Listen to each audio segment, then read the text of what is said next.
ఈ దినము దేవునికి వాక్యానికి వచ్చిన మిమ్మల్ని అందరినీ, ఆయన వాక్యము వినుటకు వచ్చిన స్త్రీ పురుషులందరినీ, పిల్లలను, పెద్దలను యేసుక్రీస్తు నామమున పేరట ఈ యొక్క కార్యక్రమంలోనికి ఆహ్వానిస్తున్నాను. మొట్టమొదటిగా చిన్న ప్రార్థన చేసుకుందాం. మమ్మల్ని మిక్కిలిగా ప్రేమించిన మా పరలోకపు తండ్రి, నీ మితిరే నీ కృపను బట్టి నీకు స్తుతులు స్తోత్రాలు. ఈ దినము నీవు మాతో మాట్లాడి మమ్మల్ని సేదదీర్చి ఆత్మస్వరూపైన దేవా, నీ ఆత్మతో మమ్మల్ని అభిషేకం చేసి వాక్యమును అర్థం చేసుకునే మనస్సునిచ్చి దాని ప్రకారం నడుచుకునే దానికి సహాయం దయచేయమని యేసు నామమున నడుచున్నాను తండ్రి, ఆమేన్. క్రీస్తు ప్రియమైన వారలారా, ఈ దినం మనము దేవునికి వాక్యం నుంచి పరిశీలించబోయే ఒక ముఖ్యమైన అంశం పాపంలో నుండి రక్షణ, అందులో నుంచి విడుదల, ఎదుగుదల అనే అంశాలని మనం చూసుకోబోతున్నాం. మొట్టమొదటగా దేవుడు మానవుని సృష్టించినప్పుడు వాణ్ణి తన స్వరూపమందు తన పోలిక చొప్పున సృష్టించాడు. ఆ యొక్క పోలికలో ఉండాలి అని చెప్పేసి ఆయన నిర్ణయించాడు. కానీ మానవుడు దేవుని మాటను విననందువలన పాపం ప్రవేశించడం ద్వారా లోకము శాపమునకును, మనుషులు మరణమునకును, జీవము లేనివాడిగా అయిపోవటకును కారణమైనది.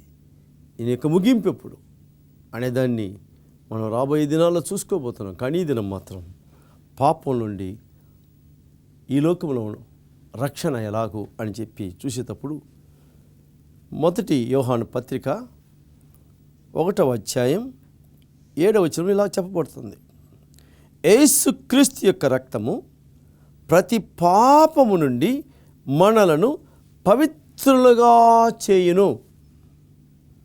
పాపి అయిన మానవుడు పవిత్రులు అవ్వాలనేది దేవుని యొక్క ఉద్దేశం. పాపి అయినాడని చెప్పేసి విడిపించలేదు, పాపి అయినాడు విడిచిపెట్టలేదు.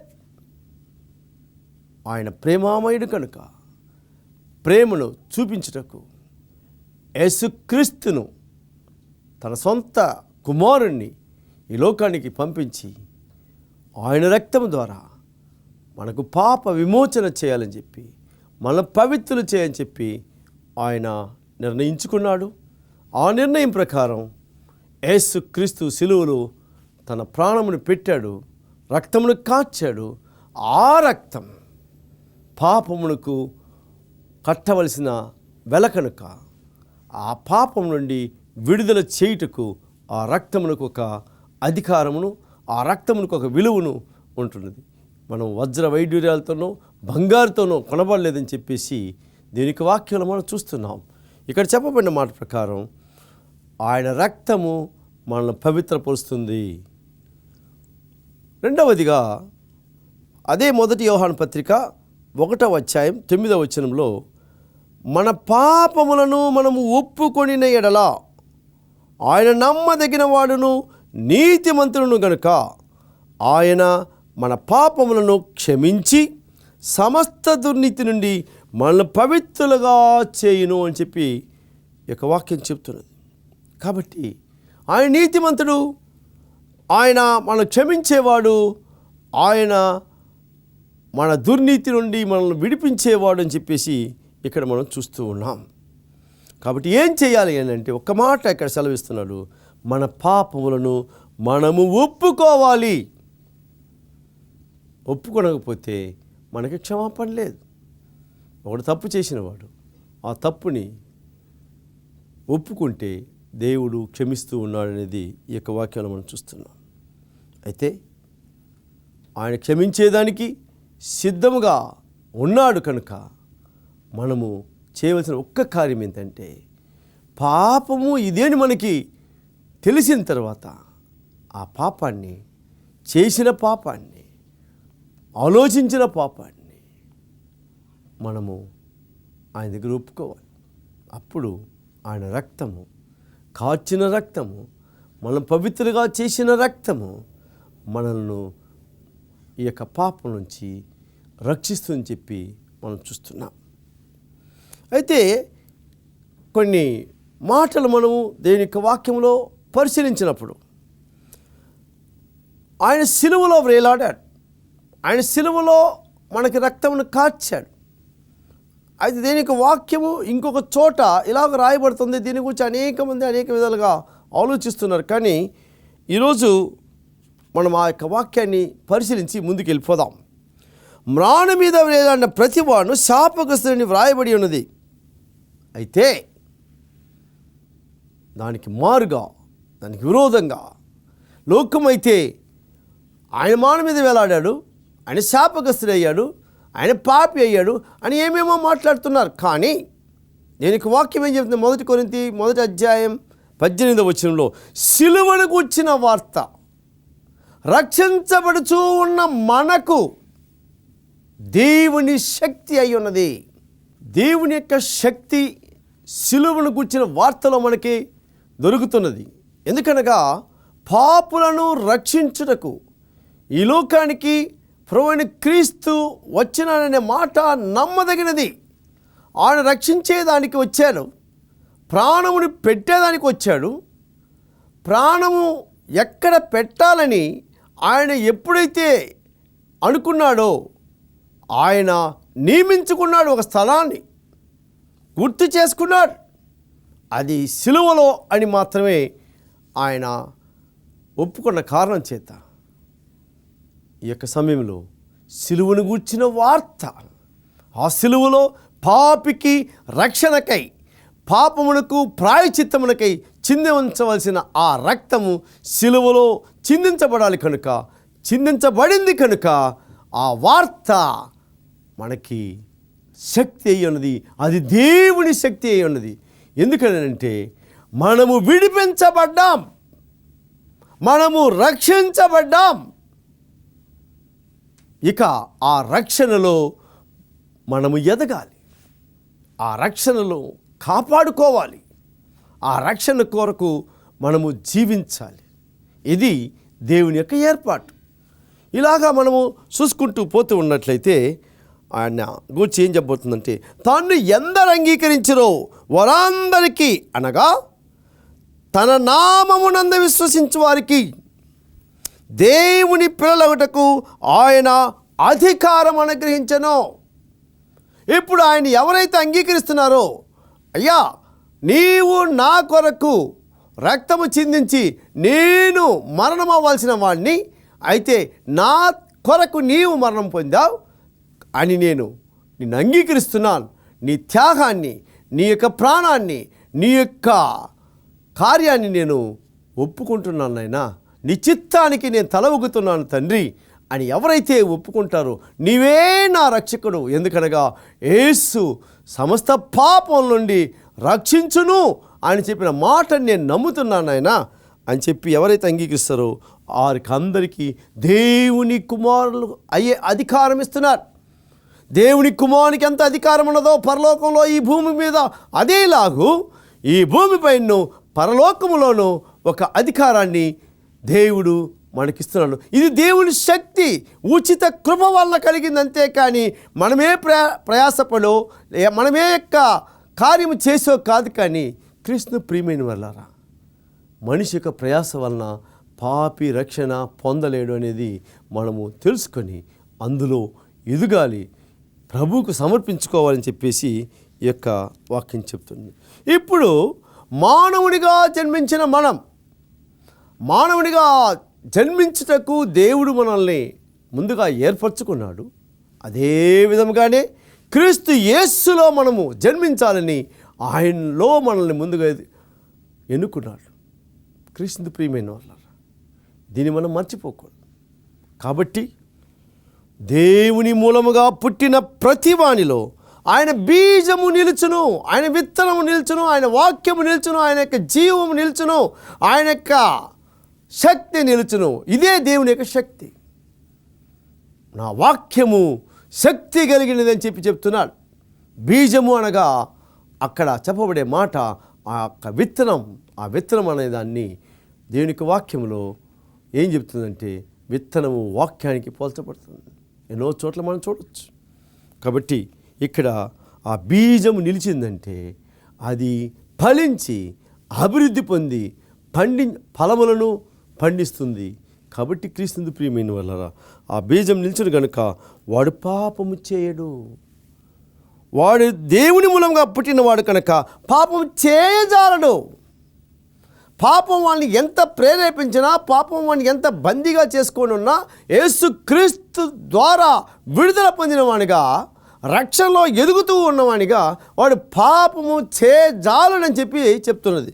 అది ఎలాగనేది మనం రాబోయే రోజుల్లో మనం చూసుకుందాం. క్రీస్తు ప్రియమైన వాళ్ళారా, ఇక్కడ ఏం చెప్పబడుతుందంటే శరీరానుసారులు శరీర విషయముల మీద మనస్సునుంతురు, ఆత్మానుసారులు ఆత్మ విషయం మీద మనస్సునుంతురు గనుక ఆత్మానుసారమైన నవీన స్థితి గలవారమై జీవించుచున్నాం.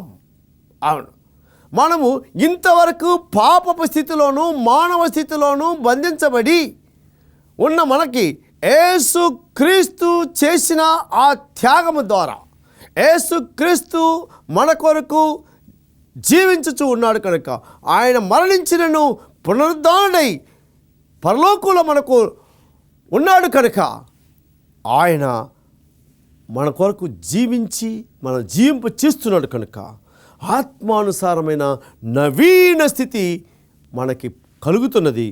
దానిని కలిగిన వారమై జీవించుచున్నాము. ఇది దేవుని యొక్క శక్తి, ఇది దేవుని యొక్క ఏర్పాటు, ఇది దేవుని యొక్క కృప, ఇది దేవుని ప్రేమ వల్ల కలిగిందే కానీ మానవుని వల్ల ఏ ప్రయత్నం వల్ల కలిగింది కాదనేది దేవుని యొక్క వాక్యం మనకి చెప్తున్నది. ఇలాగా ఆదిలో నుంచి యేసు యొక్క రక్తాన్ని, యేసు యొక్క త్యాగాన్ని, యేసు యొక్క నామములో విశ్వాసం ఉంచిన అనేకులు మనము బైబిల్లో చూస్తున్నాం. మొట్టమొదటగా ప్రార్థన ప్రారంభమైంది. మొట్టమొదటి ప్రార్థన, మొదటి మానవుడు పాపం చేసిన తర్వాత ప్రార్థన లేకుండా జీవిస్తూ ఉన్న సమయంలో షేతుకి కుమారుడు కలుగుతున్నాడు. ఆదికాండం 4:26 చెప్తున్నాడు, మరియు షేతు మనకు కుమారుని కని అతనికి ఏనోసు అని పేరు పెట్టెను. అప్పుడు యెహోవా నామమున ప్రార్థన చేయుట ఆరంభమైనది. అంతవరకు ప్రార్థన ఆరంభం కాలేదు. కుటుంబ ప్రార్థన, సంఘ ప్రార్థన అక్కడ మొట్టమొదట యెహోవా నామమున కూటమని చూస్తున్నాం. కాబట్టి క్రీస్తు ప్రియమైన వాళ్ళారా, ఈ యొక్క ఆరాధన చాలా అవసరం. దేవుని స్తుతించడం చాలా అవసరం. దేవుని యొక్క వాక్యాన్ని ధ్యానించడం చాలా అవసరం. ఒకవేళ ఆ యొక్క ఆరాధనలో ఏమన్నా ప్రసంగం జరిగి ఉంటుంది అని అంటే ఆ ప్రసంగాన్ని నిశ్చయంగా షేతు చేసి ఉన్నా, ఆదాము చేసి ఉన్నా, మరి ఇంకెవరు చేసి ఉన్నా కానీ కొన్ని కార్యాలు మాత్రమే చెప్పుండేదానికి వీలున్నది. ఎందుకనగా దేవుడి సృష్టి గురించి, దేవుని సృష్టిలో తనకు సృష్టించిన దాన్ని గురించి, తన యొక్క భార్య అయిన హవ్వను గురించి, మరి పాపం చేసిన దాన్ని గురించి, సాతాను యొక్క స్థితిని గురించి అన్ని కార్యాలు చెబుతూ ఈరోజు దేవుని సముఖంలో మనం కూడగలిగినందుకు దేవునికి స్తోత్రం అని చెప్పి వాళ్ళు స్తుతులు చెల్లించి ఉంటారు. ఇంతకు మించి అక్కడ వారికి చెప్పుకునే దానికి జరిగిన కార్యాలు ఇంకేమీ లేవు. అయితే ఆ మధ్యలో ఒక గొర్రెని ఆయన వధించి ఆ చర్మపు చొక్కాలు తొడిగించిన దాన్ని మాత్రం ఇక్కడ ఒక్కాయించి చెప్తున్నాడు. ఎందుకంటే అక్కడ హేబేలు తన కార్యాన్ని తెలుసుకొని తన పాపానికి క్షమాపణ రక్తము చిందించడం ద్వారా తప్ప పాప క్షమాపణ కలగదు అనే కార్యాన్ని హేబేలు ఒప్పుకున్నాడు. మనం కూడా ఒప్పుకోవాలి.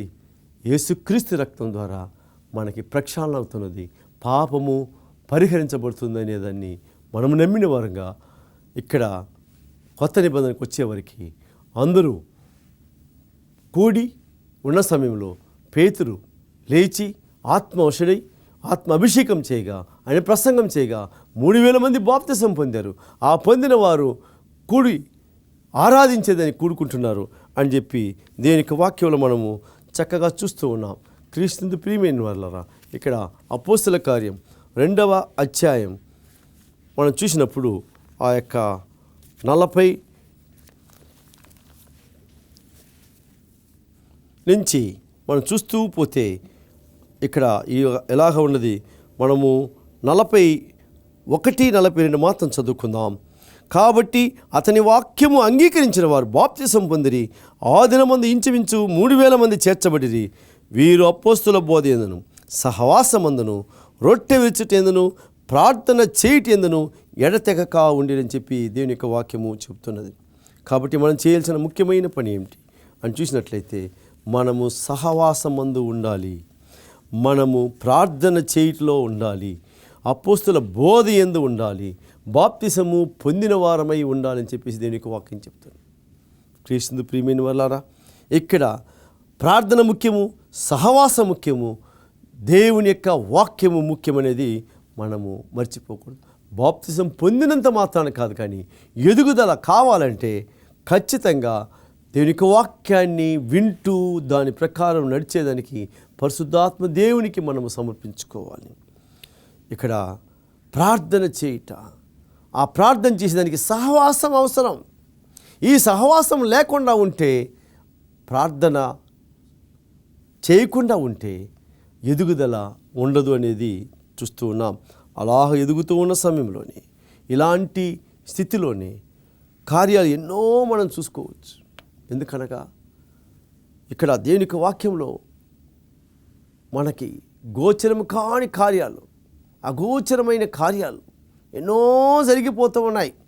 వాళ్ళు బాప్తిసం పొందారు, యేసుక్రీస్తుని అంగీకరించారు, సొంత రక్షకుడిగా అంగీకరించి సహవాసంలో ఉంటున్నారు, రొట్టె విరుస్తున్నారు, ప్రార్థన చేస్తున్నారు, తప్పక కూడుకుంటున్నారు.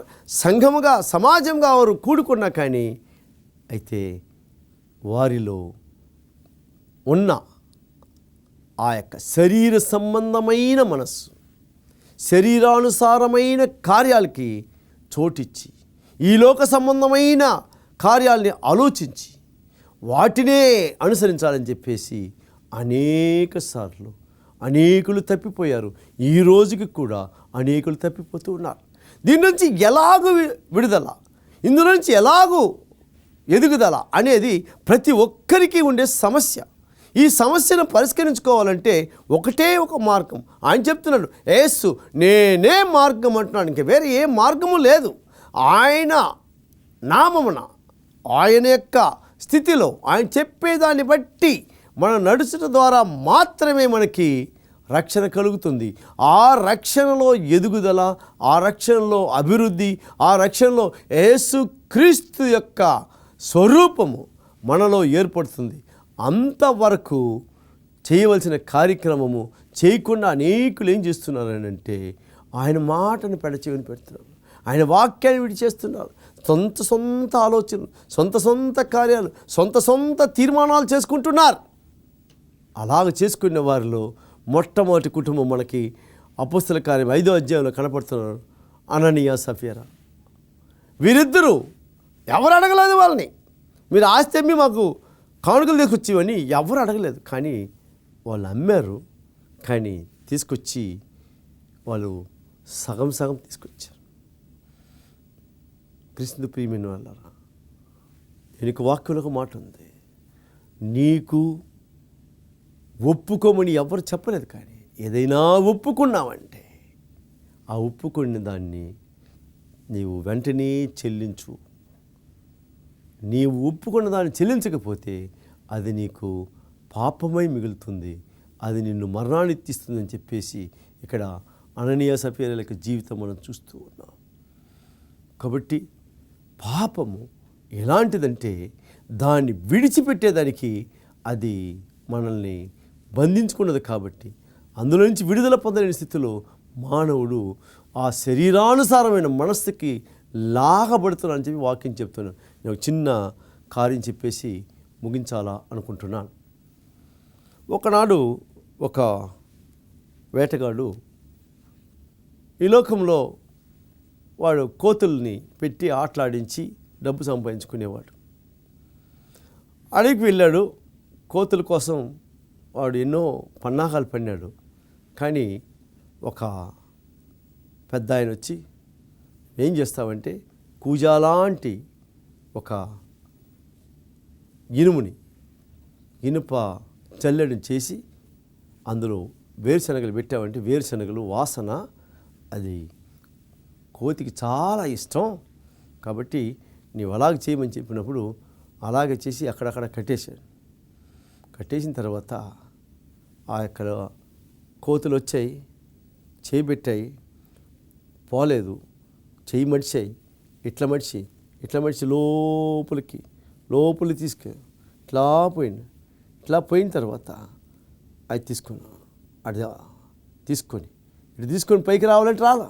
ఎందుకంటే ఇక్కడ ఏమున్నాయి, చేతిలో ఏరుశనగలు ఉన్నాయి. ఇవి విడిస్తే మళ్ళీ కింద పడతాయి.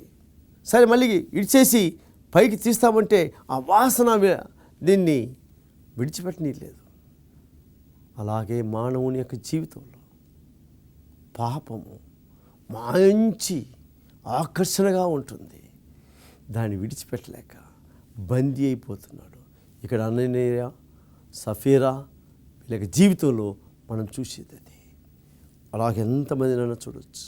ఇలాంటి కార్యములు మనసులో పాపంతో నిండిపోతారేమో అని చెప్పేసి ఏవు పుస్తకంలో మనం ఏవు యొక్క జీవిత చరిత్రలో ఆయన నీతివంతుడని, ఆయన ఉత్తముడని చెప్పిన దేవుడు ఎందుకు చెప్పాడని చూస్తే, తన పిల్లలు ఏమైనా వారు పాపములో పడి ఉంటారేమని ఏబు గ్రంథం 1వ అధ్యాయం ఇలాగా మనం చూసేటప్పుడు 5వ వచనంలో, వారి విందు దినములు పూర్తి కాగా ఏబు తన కుమారులు పాపం చేసి తమ హృదయంలో దేవుని దూషించరేమో అని వారిని పిలువలంపించి వారిని పవిత్రపరిచి అరుణోదయమున లేచి వారిలో ఒక్కొక్కరి నిమిత్తమై దహన బలి అర్పించుచూ వచ్చెను.